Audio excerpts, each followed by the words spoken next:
As a lot of you know, I've been Let's Playing Paper Mario for a few months now, and I figured now was a good time to review it. Paper Mario is the second time Mario has decided to jump into the RPG arena. The first was the SNES game aptly named Super Mario RPG. That one was more of a traditional layout. As this time around the whole world Mario was inhabiting is more like a storybook. Mario is just made of paper, hence the name Paper Mario. However, it's not just him, but everyone around him as well. This one was the very first of the Paper Mario series of RPGs. I know the most famous one is the Thousand Year Door version for the GameCube, and I get why it was so popular. It used the paper gimmick to its fullest, unlike this game where it really wasn't used at all. It was more of a way of telling a story in a clever way. Now this story starts out with Peach's whole castle being lifted out of the sky and Bowser using the power of the Star Rod to make himself invulnerable. He throws Mario out of his castle and he falls to his death. Or should I say near death. If he had died, it would have been a pretty short game. The Star Spirits realized that their only hope would be the most fit and agile hero the Mushroom Kingdom ever had. But unfortunately, they just couldn't find Luigi, so they settled for his fatter brother and saved Mario's life. So Mario has to go from location to location, freeing the Star Spirits so he can use their power to stop Bowser and save Peach,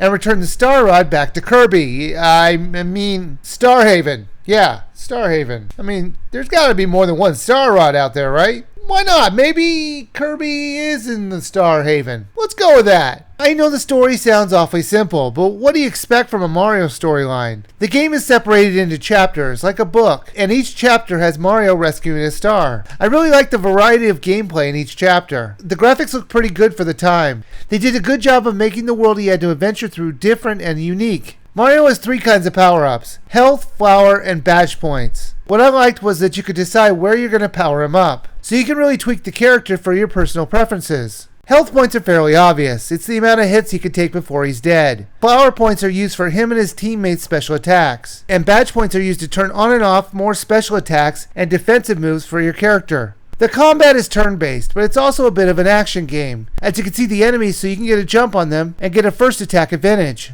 However, if they get the drop on you, they also get the advantage against you. When you get into combat, it's pretty straightforward. You and another teammate fight it out against the bad guys. You have to adjust your attack strategy if it's a flying or ground enemy. Also, some bad guys need different kinds of strategies when fighting them because of their defenses. Your other playable character can only take one hit before they're out for a couple turns. So you're going to need to be wary of any attack that might hurt your other teammate, because you're going to need their help to survive the battles they have you go up against. What I liked was the interactivity in the battles. What I mean is that when you are doing an attack on an enemy, if you time it just right, you can get an extra hit on the enemy. But that of course means you have to have good timing, which if you've seen my Let's Plays, you know I don't. To level up Mario, you have to collect 100 stars. Now you might be asking, how do you do that? Well, each time you defeat an enemy, they give you a certain amount of stars. When you level up, you can choose between health, flower, or badge points. Unlike the previous title, Super Mario RPG, this was more of a lighthearted adventure. I'm not saying that Super Mario RPG was like gritty and realistic, but this one really made more fun of itself. But that's not to say it's child's play, as I would say the difficulty level is about average. The enemies were never that hard, but it did get a bit frustrating that they limited you to 10 items without any stacking options. So you really needed to only bring with you the essentials, or you wouldn't have enough healing mushrooms to survive a really hard battle. Paper Mario for the Virtual Console was fun. Sure, it wasn't as great as the next one in the series, but it was definitely an improvement over the first one. It brought back a sense of fun to the series, and it never took itself too seriously. At only 1,000 Wii points, if you're a fan of any of the Paper Mario games, or if you just like a good, fun RPG, then you should download it now.